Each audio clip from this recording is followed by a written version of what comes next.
31, ако сте в Созопол, вече имаме приятели от Созопол тук, с които ще бъдем заедно на Аполония на 31. Тогава Гого Лозанов ще представи посланичката. През 1982 година Людмила завършва ВИТИС, Кръстьо Сарафов със специалност кинорежисура в класа на Георги Дюлгеров и на Младен Киселов. Бургазлия друг, да, въобще пътеките водят насам. Сценарист и режисьор на 8 игрални филма: Любовното лято на един Льохман, Приятелите на Емилия, Емигранти, Шивачки, Миграцията на Паламуда. Тук сме писали и други.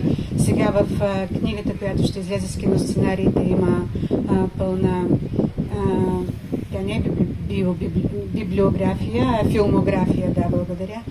Автори на 2 сборника с разкази, на няколко романа, носител на националната награда за българска художествена литература Христо Киданов за 2013 година.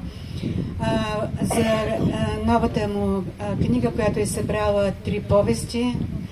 Едната е преработена, но двете не са публикувани до сега, не издавани.